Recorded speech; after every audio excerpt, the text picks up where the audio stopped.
እግዚአብሔር ቃል ኪዳን የሰጠው ልዑል ክቡር የመላእክት አለቃ ቅዱስ ሚካኤል ያደረገው ተአምር ይህ ነው። ተፈጥሮ እሳታዊ ነው። ከአንደበቱ የእሳት ነበልባል ይወጣል። በጸሎቱ ለሚታመኑ ሰዎች ምሕረትን የሚለምን ነው። እኛንም በደዌ በመከራ ከሚሰቃዩ በገሃነመ እሳት የራሳቸው መከራ የሚቀበሉ ከቀናች ሃይማኖት ሕግ ወጥተው በገሃነመ እሳት ከወደቁ ከሰይጣንና ከሰራዊቱ ያድነን። የኃጢአት አገልጋዮች የሆኑትን የሰይጣን ሰራዊት ያጠፋ ዘንድ እሳታውያን ባልንጀሮቹ ወደ ተሰበሰቡበት አንድነት ለገባን ለጥምቀት ልጆችም በአማላጅነቱ የሚገኘውን በረከት ያድለን። በማይዛባ ከሥላሴ በተሰጠው ስልጣን በየቀኑ በየዘመኑ ይጠብቀን ለዘላለሙ አሜን። በአንዲት ሀገር በቅዱስ ሚካኤል ቤተክርስቲያን አቅራቢያ አንድ ችግረኛ ድሃ ሰው እንደነበረ ተነገረ። በየቀኑ በየሰዓቱ ዘወትር ወደ ቅዱስ ሚካኤል ቤተክርስቲያን ይገሰግስ ነበር። ከስዕሉ ፊት ቆሞ በፍጹም ሃይማኖት በጥቡ ልቦና እያለቀሰ ይለምን ይማልድ ነበር።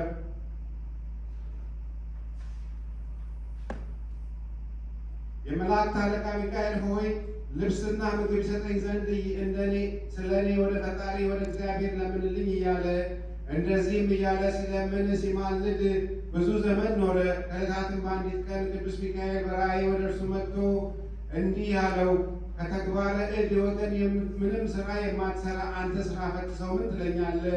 አንተ ግን ስራ ፈት ሆነህ ትቀመጣለህ፣ አትደክምም፣ ምድርንም አትቆፍርም፣ እርሻንም አታውቅም፣ አትዘራም፣ ወይም ፍራፍሬም አትተክልም። ይህንንስ ባትችል አትነግድምን?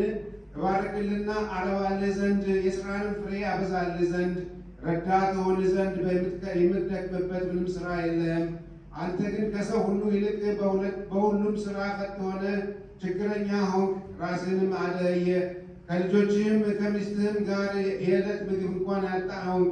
አሁንም ወደ ቤተ ክርስቲያን ሄደህ ትነግድበት ዘንድ ከቤተ ክርስቲያኑ ገንዘብ ወርቅ እንዲሰጥህ ለኤጲስቆጶሱ ንገረው። እኔም ያበረክትልህ ዘንድ እግዚአብሔርን እለምነዋለሁ። ራስህን የልጆችህንና የሚስትህን ሕይወት ለማኖር እንድትችል እግዚአብሔር በደህና ወደ ቤት ይመልስህ። ይህን ነገር ሰምቶ እጅግ ደስ አለው። እግዚአብሔርንም አመሰገነ። የመላእክት አለቃ ቅዱስ ሚካኤልንም አከበረው። ያን ጊዜም ወደ ቅዱስ ሚካኤል ቤተክርስቲያን ሄዶ ከቤተ ክርስቲያኑ ገንዘብ ወርቅ እንዲያበድረው ለኤጲስቆጶሱ ነገረው። ኤጲስቆጶሱም የሚዋስ ሰው አምጣ አለው። ያም ሰው ኤጲስቆጶሱን ያለ ቅዱስ ሚካኤል የሚዋሰኝ የለም አለው። ያን ጊዜም ኤጲስቆጶሱ ያለ ወለድ ከቤተ ክርስቲያኑ ገንዘብ ሰጠው። እስከ 1 ዓመትም ሊመልስለት ቀጠሮ ሰጠው። ትርፉ ግን የራሱ እንዲሆን የሚስቱና ልጆቹን ሕይወት እንዲረዳበት ፈቀደለት። ያን ጊዜ ወርቁን ከኤጲስቆጶሱ ተቀብሎ ወደ ሩቅ አገር ሄደ። በዚያ ወርቅም እየነገደ 1 ዓመት ተቀመጠ። ያም ሰው ኤጲስቆጶሱ የሰጠውን ቀጠሮ አሰበ። ቀጠሮውም እንደደረሰ አውቆ ያለሁበት አገር ሩቅ ስለሆነ ለተቀጠረበት ቀን ላደርስ አይቻለኝምና ምን አደርጋለሁ አለ። ያን ጊዜም የእርሳስ ሳጥን ሰርቶ ይህ ወርቅ ከቅዱስ ሚካኤል ቤተክርስቲያን የተበደርኩት ነው የሚል ደብዳቤ ጨምሮ በሳጥኑ ውስጥ አደረገው። ያን ጊዜም ሳጥኑን ቆልፎ ሄደና የመላእክት አለቃ ሚካኤል ሆይ እኔ በጸሎት ታምኛለሁና ይህንን ወርቅ ለቤተ ክርስቲያን አድርስልኝ ብሎ ከባህር ጣለው። ያን ጊዜም ታላቅ አሳ በዚች ጊዜ ያንን ወርቅ ዋጠው። በዚያም ቀን የቤተ ክርስቲያኑ ጠባቂ ወደ ባህር ዳር ወርዶ ሄዶ አሳ የሚያጠምድ ሰው አገኘ። ለቅዱስ ሚካኤል በዓል የሆነ ዘንድ አሳ አጥምድልኝ አለው። አሳ አጥማጁም እሺ ብሎ ወዲያውኑ ወጥመዱን ከባህር ጣለው። ወርቅ የዋጠ ታላቅ አሳ ተያዘ። አሳ የሚያጠምደው ሰውም ለቤተ ክርስቲያኒቱ ጠባቂ ሰጠው። የቤተ ክርስቲያኒቱ ጠባቂ ያን አሳ ተቀብሎ ወስዶ ለኤጲስቆጶሱ ሰጠው።